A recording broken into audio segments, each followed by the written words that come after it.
Long before the first humans stood upright and took their place in the world, there was a beautiful land that was ruled by what many would come to call the Fae. These ancient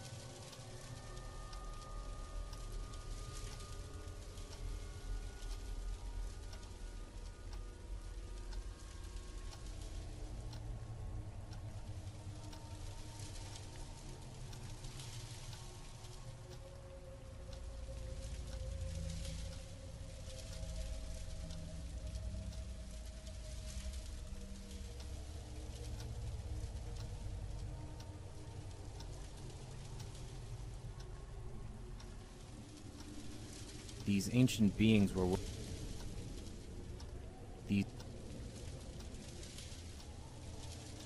These ancient beings were worshipped by mankind, but they were also feared. Humans were right to be afraid, for there were many different creatures that lived in the darkness, watching us, waiting. Most were harmless enough, amusing themselves by causing mischief and playing pranks on humans that crossed their paths. However, some had more sinister intentions. The Urkling, for example, have developed a liking for the taste of human children. These monsters are small, unnaturally fast, and impossible to kill.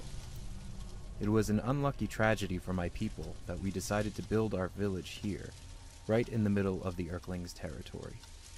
We have lost so many of our children over this past year, there aren't enough tears in this world to weep for their loss. Thankfully, though, my grandmother taught me well in the ways of my druid ancestors. I may not be able to kill the little beasts, but I was able to work out a spell that binds them to this book. I can only hide it and pray that it never falls into the hands of a child. If you are reading this,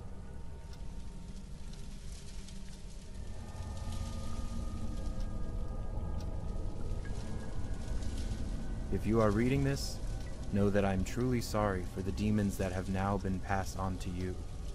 Opening the book will have awakened them, and I'm sure they will be ravenously hungry. Once the book is opened, you must read it out loud from beginning to end, in order to return them to their magical prison. Be watchful. They only attack if you don't see them coming. Most importantly, once you finish this book, keep it hidden so that no one ever opens it again. WIGS-FM 98.7 Game Talk. Hello, darkness. My name is Nick Gloom. It's just me tonight. As you guys know, we answer game questions and talk tips and tricks. Well, Nate usually does. I don't really play most of those games. Anyway, let's get to the phones. First caller, you're on the air. Hi, Nick. I'm wondering, how do I beat the final boss in Terminator Destruction? How would I know that? Oh, I don't know. I'm stuck here working for crap money.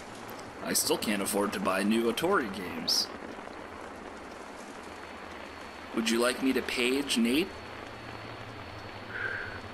I don't know. Here's the thing. Like I said, I'm working here. I don't usually come on the radio.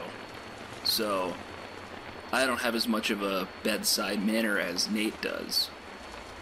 But it's totally fine. I bought a new OBasic book, which is the programming language for Atari, since I can't afford to buy my own Atari games, and I'm working on my own homebrew game.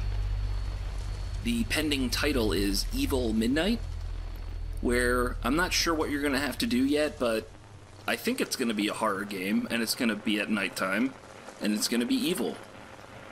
Basically, you would do something all night, and then you would win. It's kind of like working here. I try to keep my head down all night, but Janet asks me to go on the air, and I'm always getting asked to do stuff.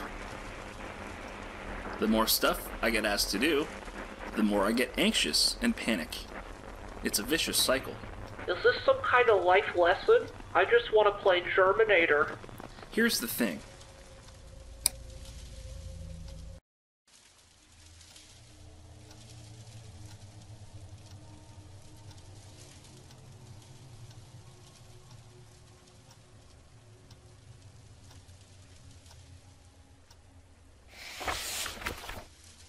Little Maggie O'Brien was the first.